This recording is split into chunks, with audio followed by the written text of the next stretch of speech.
The best book to read is the Bible. The best book to read is the Bible. If you read it every day, it will help you all the way. Oh, the best book to read is the Bible. Dear brothers and sisters in the Lord, ప్రభునందు ప్రియమైన సహోదరి సహోదరులారా, today's verse for our meditation is taken from Joel chapter 2 verse 24. నేటి దినం మన ధ్యానం కొరకు యోవేలు గ్రంథము 2వ అధ్యాయం 24వ వచనం నుండి తీసుకొనబడింది. The floors shall be full of wheat, and the fat shall overflow with wine and oil. కొట్లు ధాన్యముతో నిండును, క్రొత్త ద్రాక్షారసమును క్రొత్త తైలమును గానుగలకు పైగా పొర్లి పారును. When we see carefully, మనం ఇక్కడ జాగ్రత్తగా గమనిస్తే there are three main topics in the prophecy of Joel. యోవేలు యొక్క ప్రవచనంలో 3 ప్రాముఖ్యమైనటువంటి అంశాలు ఉన్నాయి. They are, అవి ఏమిటి అంటే, firstly, a prophecy of national adversity. మొదటిది ఆ దేశం యొక్క ప్రతికూలమైన పరిస్థితి. And secondly, రెండవది a call to national repentance because of the adversity. కాబట్టి ఈ ప్రతికూల పరిస్థితిని బట్టి ఆ విపత్తును బట్టి ఆ దేశ ప్రజలు ప్రార్థన చేయడానికి పిలువబడట లేదా పశ్చాత్తాపపడాలనే పిలుపునిచ్చారు. And the third thing is మూడవది a promise of national blessing, that is God blessing all the people. దేవుడు ఆ ప్రజలందరినీ కూడా ఆ దేశ ప్రజలందరినీ కూడా ఆశీర్వదిస్తాను అనే వాగ్దానం. And the third thing, that is the last one, is represented in the verse for our meditation today.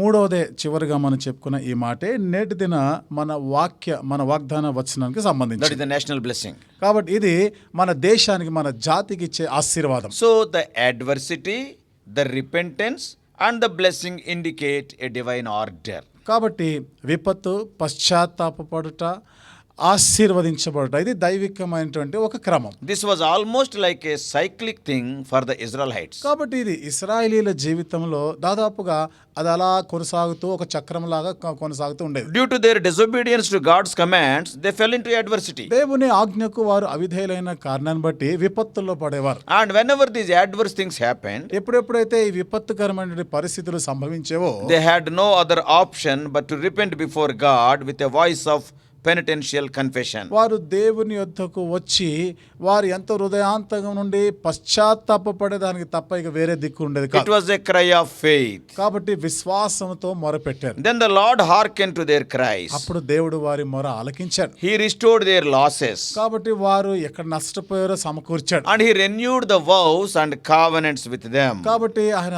వారితో ఆ ప్రమాణాలు ఆ నిబంధనని మరలా నూతన పరిచాడు. Not only that, అంతేకాదు the Lord blessed them with the choicest blessings from above. కాబట్టి దేవుడు ఎంపిక చేసిన ఆశీర్వాదాలతో వారిని ఆశీర్వదించాడు. Always the rain or dew in the Holy Bible speaks of heavenly blessings. పరిశుద్ధ గ్రంథం బైబిల్లో వర్షము, మంచు ఇది ఎప్పుడు కూడా ఆశీర్వాదం గురించి మాట్లాడుతుంది. Man of God, George Hutchison, he talks about 7 gracious promises from our verse in Joel 2:24. కాబట్టి యోవేలు గ్రంథం 2:24 వచనంలో నుండి ఈ వచనం ఆధారం చేసుకొని దైవజనుడు జార్జ్ హచ్కిన్సన్ అనే అతను ఒక 7 దయగల వాగ్దానాల గురించి అని We మాట్లాడుతున్నారు. have to hear very carefully. ఇక్కడ మనం కొంచెం జాగ్రత్తగా మనం వినాలి. What are they? అవి ఏమిటివి? What are the 7 gracious promises? కాబట్టి ఈ 7 ఎంతో దయగల వాగ్దానాలు ఏమిటి? Number 1. మొదటిది, The Lord has his promises and comforts applied for the refreshment of those of whom they are given.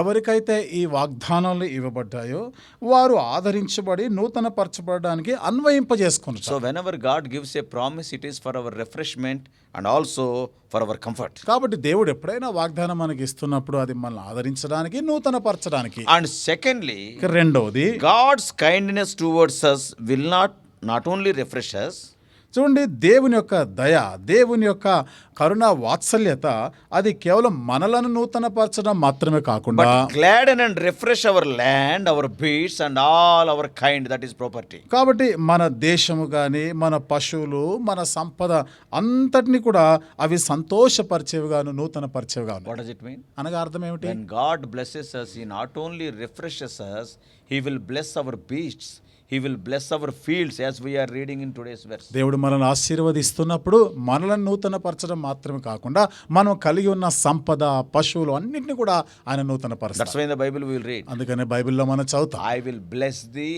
and all that you have.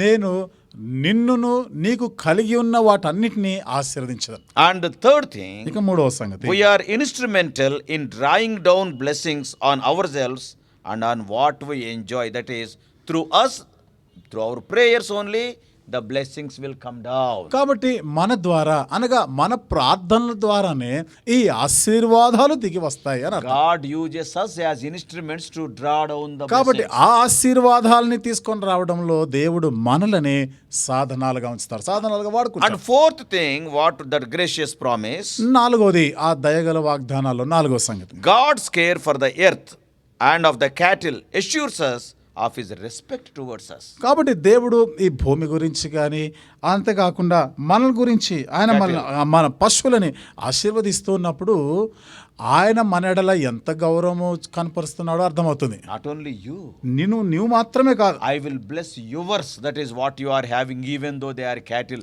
What a respect he got for us. నీవు కలిగి ఉన్న వాటిని కూడా అనగా నీకు పశువులుంటే వాటిని కూడా ఆశీర్వదిస్తానంటే నిజంగా మనం అంటే ఎంత గౌరవం A ఆయనకి. small example. ఒక చిన్న ఉదాహరణ చెప్పు. When a big man, a collector is visiting our house, ఒక పెద్ద మనిషి కలెక్టర్ మన ఇంటికి వచ్చాడు and అనుకోండి, he will come with his little child. చిన్న బిడ్డతో కూడా వస్తాడు అనుకోండి. Actually, we are having respect toward the collector, not this little child. వాస్తవంగా మనకి కలెక్టర్ గారు అంటే గౌరవం ఆ పిల్లల గురించి కాదు, But we will be giving so many gifts to the children also. కానీ పిల్లలకు కూడా ఎన్నెన్నో బహుమతులు ఇస్తుంటాం. Why we are giving? ఎందుకు ఇస్తున్నాము? It is not that we are having special respect for the little child, but we are having the respect for the collector.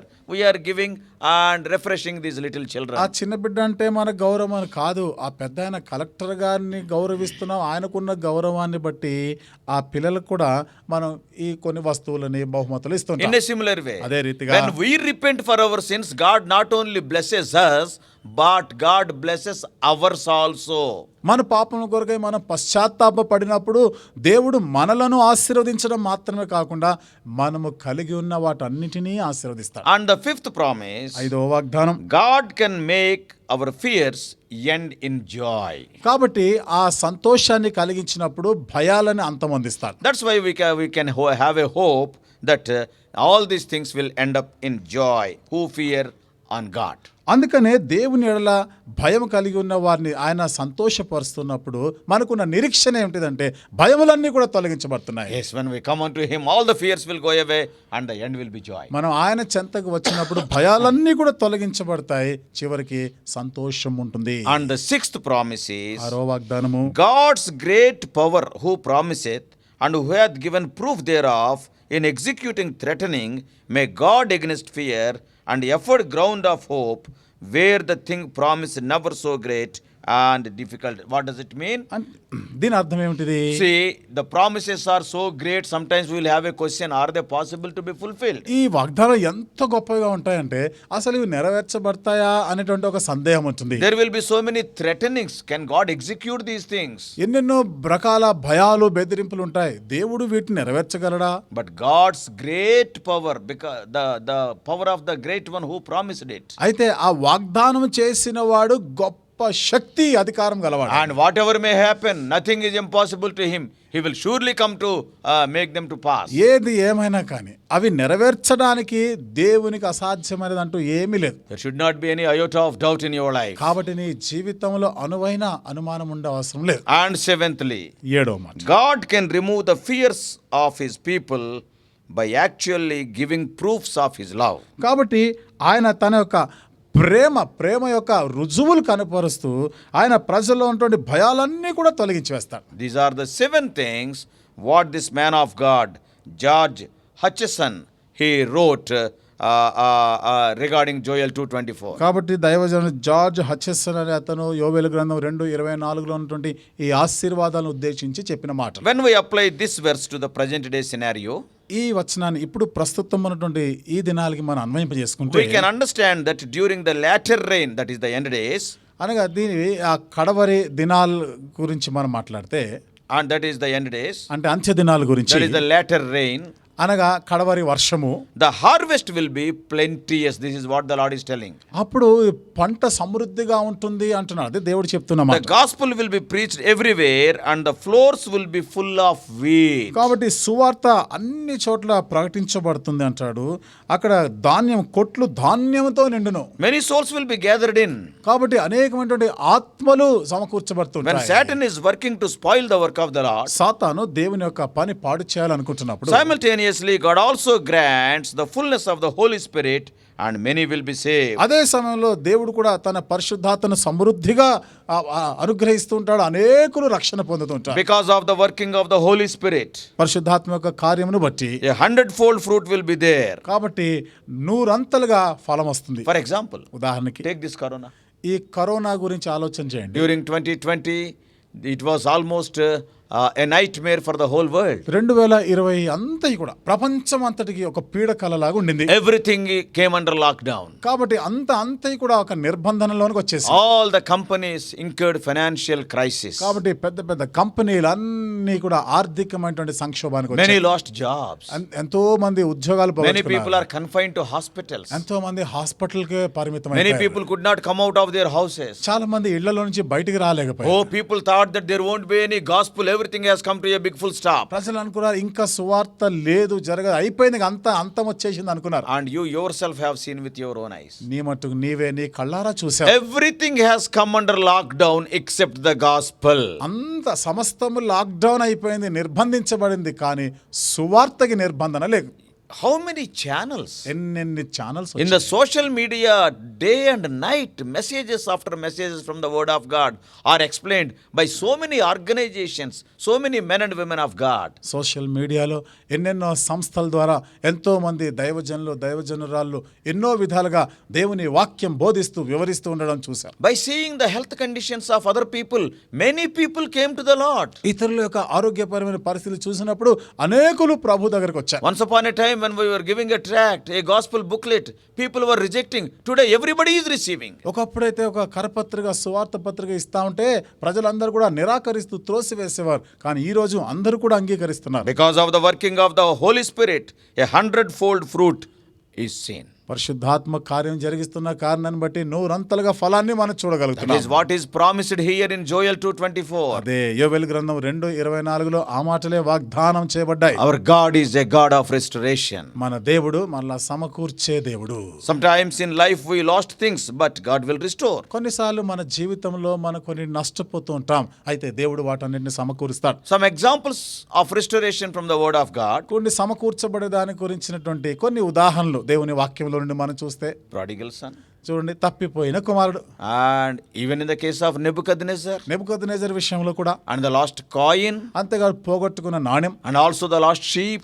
తప్పిపోయిన గొర్రె. Even Peter also, he went very far away from the cross. How God restored. పేతురు కూడా సిలువకి ఎంత దూరం అయిపోయినాడు, అయినా ప్రభు అతను ఎలా సమకూర్చాడు. A wonderful verse is there in the Bible. David recovered all. Bible గ్రంథంలో ఒక చక్కని అద్భుతమైనటువంటి మాట, దావీదు సమస్తమును సమకూర్చుకొని. Our God is a God of restoration. మన దేవుడు మరలా సమకూర్చే. Oh, the fruit will be 100-fold. కాబట్టి ఆ ఫలాలు నూరంతలుగా ఉంటాయి. Before I close, నేను ముగించే ముందు my question this morning is, ఉదయకాలము నా ప్రశ్న ఏమిటిదంటే, have you lost anything in the past due to your disobedience? నీ అవిధేయతను బట్టి గతంలో ఏమైనా నష్టపోయావా, కోల్పోయావా? Turn to him with a penitent heart. కాబట్టి నీవు నొచ్చుకున్నటువంటి హృదయం, పశ్చాత్తాపపడిన హృదయంతో ఆయన యొద్దకు మళ్ళుకో. God not only forgives you but restores you. దేవుడు నిన్ను కేవలం క్షమించడం మాత్రమే కాదు, సమకూరుస్తాడు కూడా. God will make up all your losses. దేవుడు నీ నష్టాలన్నీ కూడా సమకూరుస్తాడు. God's grace not only forgives your sin, it also restores the negative aspects of our sin. దేవుని యొక్క కృప నీ పాపములను క్షమించడం మాత్రమే కాకుండా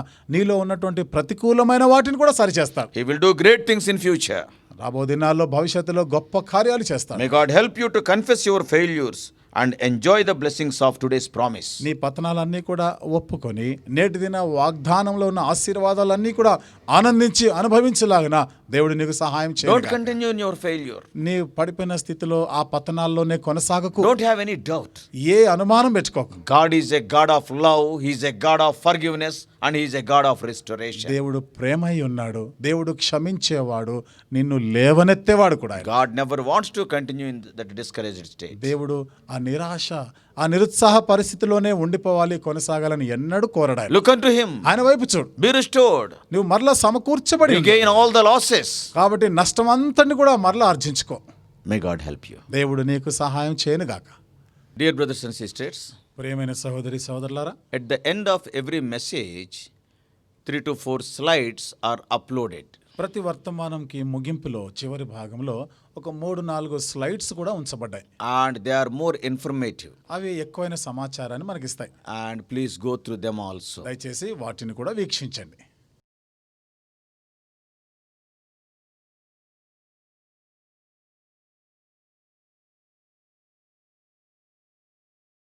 God bless you all. Please subscribe for more spiritual messages on YouTube channel John Victor Hebron.